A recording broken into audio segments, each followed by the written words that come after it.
Assalamualaikum. Welcome to my channel. My name is Dr. Hira Alvi. I am a consultant plastic surgeon practicing in Lahore. Liposuction एक बहुत ही commonly known procedure है और बहुत से लोगों को इसके बारे में पता होता है, लेकिन इसकी डिटेल्स या ये किन पेशेंट्स में करना होता है और कौन इसके लिए सूटेबल होते हैं, इसके बारे में बहुत सी मिसकंसेप्शन है on the internet as well as in general public. So I am going to address all of it today. So first of all, what is liposuction?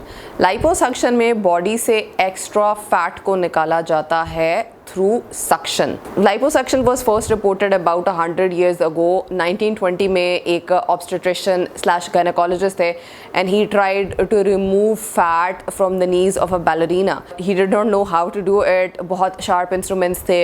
It was not controlled and what happened at that point was कि she developed a lot of complications and ultimately they had to amputate her leg. But you don't need to worry about it because that was 100 years ago. अब liposuction evolved हो गई है, बहुत research हुई है और अब ये एक बहुत ही सेफ प्रोसीजर माना जाता है. But you need to go to an experience person, क्योंकि सेफ्टी तब तक होती है जब तक आप सेफ हैंड्स में होते हैं. So who are the ideal candidates for liposuction? यहाँ पे दो मिसकंसेप्शंस हैं जो कि जनरल पब्लिक में है, जिनको एड्रेस किए बगैर इस टॉपिक को फर्दर आगे लेके जाना मुश्किल है. पहला इज़ कि पीपल थिंक कि हम इससे वेट लॉस कर सकते हैं. This is not a method of weight loss.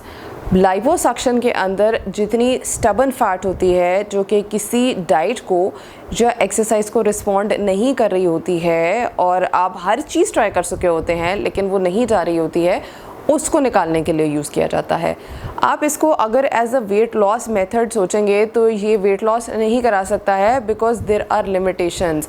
हम एक सिटिंग के अंदर 5 लीटर से ज़्यादा फ़ैट नहीं निकाल सकते हैं और इस 5 लीटर्स ऑफ फैट से भी आपका 1 या 2 किलो वेट लूज़ होगा.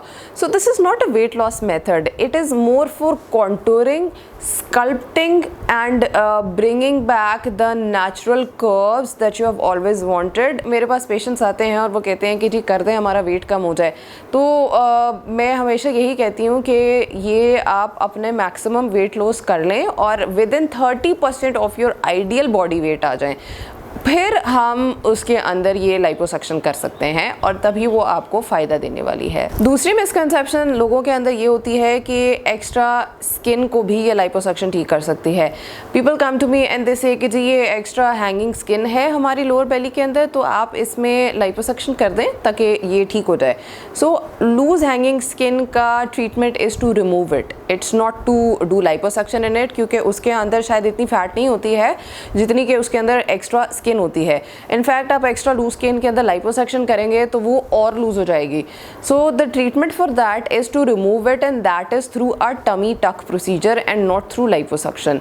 हाँ, टमी टक के साथ लाइपोसक्शन किया जा सकता है बट लूज स्किन के अंदर you can not do liposuction to treat it.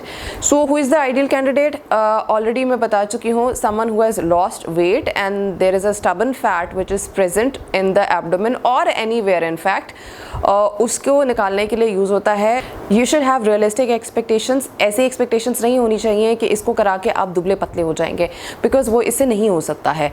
You should be medically fit. आपको अगर डायबिटीज़ है या यू आर हैविंग हाइपरटेंशन तो डायबिटीज़ कंट्रोल होनी चाहिए है, ब्लड प्रेशर कंट्रोल होना चाहिए है, and that is it. So liposuction कहाँ कहाँ पे की जाती है? जनरली हमारे जहन में एक ये कॉन्सेप्ट होता है कि लाइपोसक्शन सिर्फ एब्डोमेन में की जाती है. सबसे कॉमन एरिया जिसमें हम लाइपोसक्शन करते हैं वो एब्डोमेन ही होता है एंड देन द फ्लैंक्स जो कि साइड्स ऑफ द एब्डोमेन होते हैं. उसके अलावा we do it in the thighs as well, inner thighs में, इनर आर्म में, इवन नेक के अंदर समटाइम्स लोगों की डबल चिन आ जाती है और उसमें फ़ैट होती है, उसकी लाइपोसक्शन की जाती है. बैक के ऊपर कभी कभी कुछ लोगों में बहुत ज़्यादा वेट गेन के साथ बफेलो हम्प बन जाता है, उसकी लाइपोसक्शन की जाती है, दो it is a little bit more painful. लोग बटक रीजन में भी करा रहे होते हैं, though augmentation of the buttock region is more common as compare to लोग उसमें से फ़ैट निकलवाना चाहें, बट समटाइम्स लोग उससे भी फ़ैट रिमूव कराना चाह रहे होते हैं. जब ब्रेस्ट रिडक्शन की जाती है तो बाहर की साइड्स के ऊपर समटाइम्स एक्स्ट्रा फैट होती है, उसकी लाइपोसक्शन की जाती है. And in main with gynaecomastia उसका भी ट्रीटमेंट थ्रू लाइपोसक्शन ही होता है. लाइपोसक्शन की डिफरेंट टाइप्स होती हैं. We know about 4 types. Number 1 is the manual one, जिसके अंदर the surgeon would manually create a negative pressure through a syringe और वो उससे लाइपोसक्शन करके फैट को निकालते हैं. इट्स वेरी टीडियस और इसमें बहुत ज़्यादा मेहनत लगती है. द सेकेंड वन जो कि सबसे कॉमनली यूज़ होता है वो है पावर असिस्टेड, के लाइपोसक्शन की जाती है और पीछे एक सक्शन पंप अटैच कर दिया जाता है and that fat is broken down and वो सक्शन करके in the cannula and ultimately back into the pump चली जाती है. Third one that is known is the laser assisted, जिसमें जो टिप ऑफ कैनुला होती है उस पे लेज़र होता है जो कि फ़ैट को बर्न करता जाता है एंड देन अल्टीमेटली वो निकाल देता है. And the fourth one is ultrasound assisted. Ultrasound assisted में भी अल्ट्रासाउंड वेव्स के थ्रू फैट ग्लोब्यूल्स को ब्रेक डाउन किया जाता है एंड देन निकाला जाता है. The most common one that is done in most centres, जिसकी सबसे ज़्यादा एक्सपर्टीज़ भी अवेलेबल होती है, that is the power assisted liposuction, जिसमें सक्शन पंप लगा होता है. तो if you are wondering what a cannula is, तो कैनुला लंबा सा एक इंस्ट्रूमेंट होता है जिसके टिप के ऊपर होल्स होते हैं और उस कैनुला के through to and fro movement के साथ फैट ग्लोब्यूल्स को ब्रेक किया जाता है and then another cannula is taken, जिससे उसको रिमूव किया जाता है. सो वो जो होल्स उसके एंड पे प्रेजेंट होते हैं वो उसके थ्रू एक सक्शन बिल्ड होता है और फैट के ग्लोब्यूल्स सक होकर बैक टूवर्ड्स द पंप चले जाते हैं एंड दे गेट रिमूव्ड.